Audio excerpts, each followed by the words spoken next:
Hey guys, it's Blyboy, and today we're going over the Batman villain, Kite Man. Now, many of you have probably heard of Kite Man or seen Kite Man, and yes, he is considered a dumb villain by most of the superhero community, but he is also very tragic once you get to the root of it.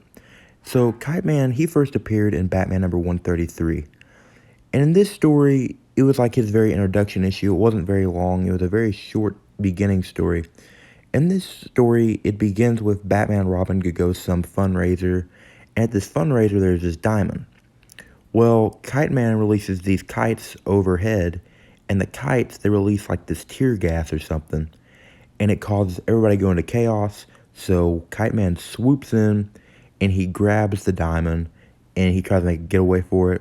However, Batman is there, and he punches Batman, and when Robin jumps on Kite Man's leg, and he ends up flying across Gotham with Robin stuck to his leg.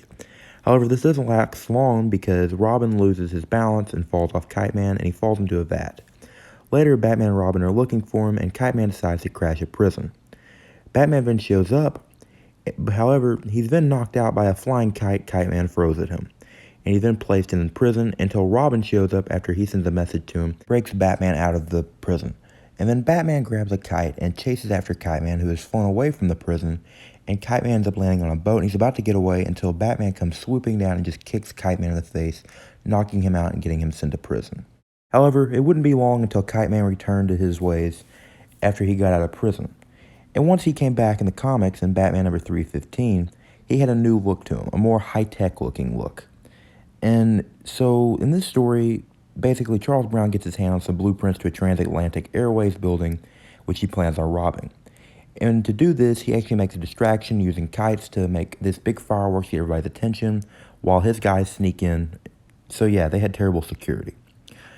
So Batman then catches wind of this and puts two and two together because, kites in the sky. Oh, it's probably Kite Man. Yeah, it's not hard to figure out. But Batman's, he's busy with some robbery while Kite Man, he ends up robbing this helicopter filled with all this money, this huge heist, and he shoots these kites at him that lets out nerve gas, knocking them out.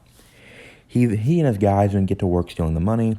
Kite Man sets up his hang glider, and before he leaves, the guys, they try to get their extra money, and Kite Man then sprays him with the nerve gas, knocking them out, and he takes off and takes flight.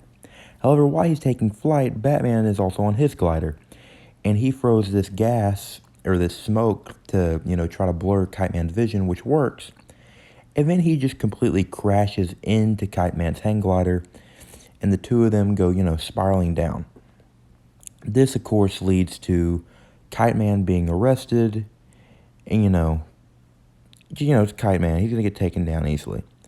Kite Man would then go on to try to go against Hawkman, which did not work out any better for him because, Hawkman, he's more powerful than he gets credit for.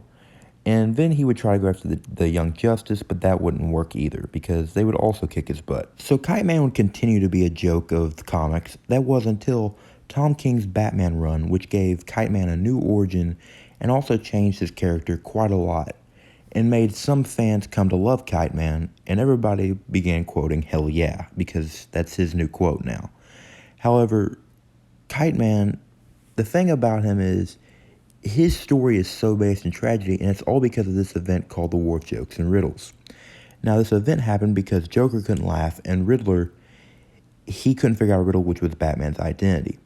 And this caused this war to happen, which was like a civil war between Batman villains, which was crazy and caused so many problems for Gotham. Like, there were so many casualties, all because of this war. And it also created Kite Man. And so we're introduced to the character of Charles Brown during this event, and he used to work for Joker and even built the Joker mobile. And Batman comes to him to be a mole for him to find out stuff about Joker so he can end this war before it gets really bad, which he fails miserably at. So, of course, Charles agrees because he has no other option. And, of course, he ends up telling Joker about it, and he doesn't even care, surprisingly. He doesn't even try to kill him. However, Riddler finds out, and he's pissed. And so what does he do? He decides to poison Charles' son. And it's a very sad moment because it just shows how Gotham, it can truly just screw your life over. And it also is at fault of Batman for getting this man involved with this war he wants nothing to do with. That he caused the death of Charles' son in a way. And that's the tragic part about Gotham, is it molds you into the worst versions of yourself. It can turn just the simplest man into, of course, Kite Man. And so Charles becomes Kite Man. And Kite Man saying hell yeah is actually originated from his son, who said hell yeah when he was playing with the kite, and that was the last thing he said before he died. So there's a tragic meaning behind him saying that. Charles would then continue to be in the war, and he'd be on Joker's side until most of Joker's side was taken out when Batman joined the war to be on Riddler's side to stop the casualties. And so Kite Man was all that was left, so he did this on purpose so Kite Man would tell him where Joker was. He'd then help them infiltrate the building where Joker was by using kites to fly in there. And he even confronts Riddler like, hey, I've been working with Batman, you took my son, so I took your war. And this is what led to the ending of the War Jokes and Riddles, thanks to Kite Man. And if you want to know how that story ends, I highly suggest you go read it. But that wasn't the last we would see of Kite Man. After the very controversial wedding storyline, Batman would become very angry and also more aggressive towards his villains. He even brutalized Mr. Freeze at one point. But he also brutalized Kite Man when he was trying to get information out of him to find out where Bane was at. He didn't get any information from him, but he did get to beat the crap out of him. Very cool panel, but kind of sad. Kite Man would eventually show up during the city of Bane on the run while Bane's forces hunted him. Luckily, Charles got to have a good ending in the series because it just ended with him having a nice little chat and a drink with Bruce while watching the Knights game, which is poetic in a way considering how his story began in a bar with Batman, but it ended with him having a good time with Bruce Wayne watching the Knights game. Kite Man has made appearances in many shows, including Batman Brave and the Bold when he fought Batman and Plastic Man on multiple occasions. He's also appeared in the Harley Quinn animated series as a main character who dates Poison Ivy, and he's always just opening his kite in places where he doesn't need to, causing things to fall over and causing a disaster to happen. He's funny in the show, great character, and he also gets into it with Condiment King quite a lot in the show. They have some type of rivalry going. And most recently, Kite Man has been made canon in the DCU thanks to Peacemaker.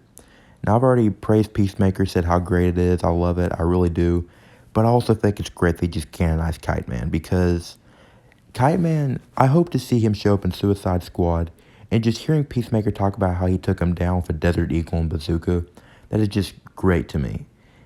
And if they were to ever cast him, and if he were to show up in Peacemaker Season 2, I want them to cast Jason Sudeikis, because I feel like he matches the personality of Kite Man perfectly, and I feel like it'd be a great performance. But yeah, if you guys did enjoy the video, please leave a like, comment, and subscribe, and I will see you guys in the next one.